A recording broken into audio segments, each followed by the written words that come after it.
मानसी पुल की रेलिंग पर खड़ी थी। उसकी आंखों में निराशा और करुणा का सम्मिलन था।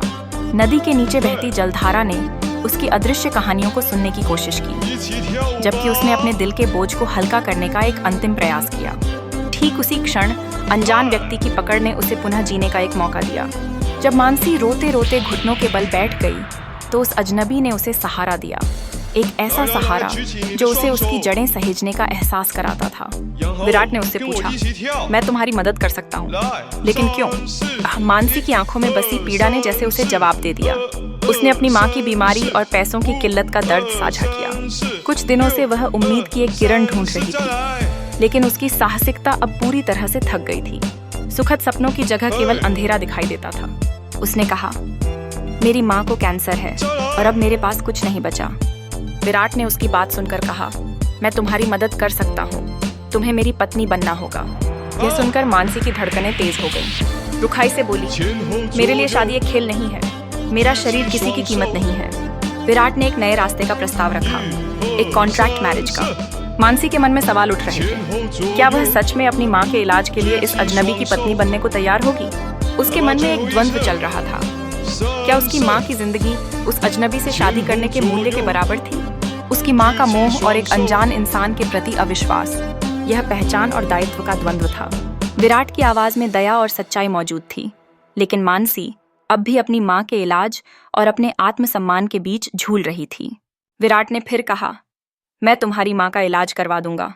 उस पल मानसी को यह विचार आया कि क्या वास्तव में कोई इंसान उसकी माँ का इलाज कराने की इच्छा रखता है, या यह एक और धोखा है। यह एक दुविधा थी जिसे वे दोनों खुद के भीतर छिपाते हुए खुद के जीवन के बीच फंसे हुए थे। क्या मानसी अपनी माँ की जिंदगी के लिए एक नई राह चुनने को तैयार थी? मुझे छोड़ दो, मैं मरना चाहती हूँ। मानसी पुल के रेलिंग पर खड़ी थी, नदी में कूदकर अपनी जान देने के लिए, लेकिन तभी राह चलते एक अनजान इंसान ने उसे पकड़ लिया। जब मानसी उसकी पकड़ीडिया से छूटकर आगे न जा सकी, तो वहीं घुटनों के बल बैठकर फफक कर रो पड़ी। उस लद्दके ने मानसी को सहारा देकर उठाया और गादी में बिठा दिया। उसने उसे पीने के लिए पानी दिया। क्यों मरना चाहती हो तुम? जिंदगी इतनी खूबसूरत है, इसे ऐसे क्यों खत्म करने पर आमादा हो? महंगी कार में बैठकर जिंदगी खूबसूरत ही लगती है साहब। मर न जाऊं तो क्या करूं मैं? मुझे जिंदा रहने का कोई हक नहीं। मानसी की फिर से रुलाई फूट पड़ी। डिडी, बांटने से दुख कम हो जाता है। तुम चाहो तो अपना दुख मुझसे बांट सकती हो। लद्दके ने उसे सांत्वना देते हुए कहा, मेरा नाम मानसी है, मेरी माँ को कैंसर है और वो हॉस्पिटल में है। उनके इलाज के लिए हमारा सब कुछ खत्म हो गया। मेरी नौकरी भी नहीं रही, थिएटर करती थी वो भी बंद है। अब माँ के महंगे इलाज के लिए फूटी कौड़धी तक नहीं मेरे पास। 2 दिन बाद माँ का ऑपरेशन है।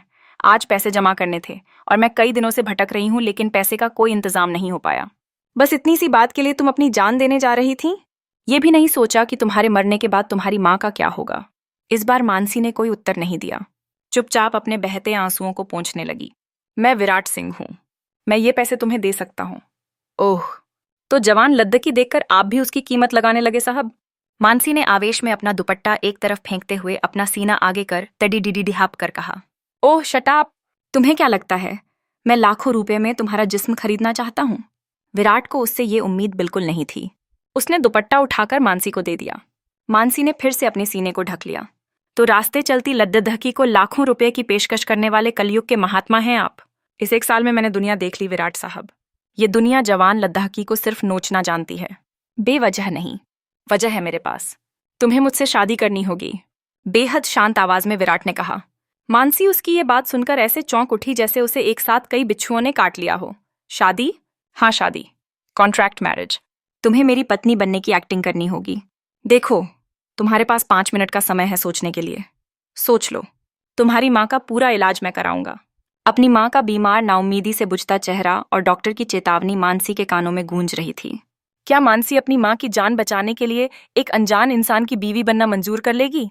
क्या सच में विराट की नीयत साफ है, या मामला कुछ और ही है?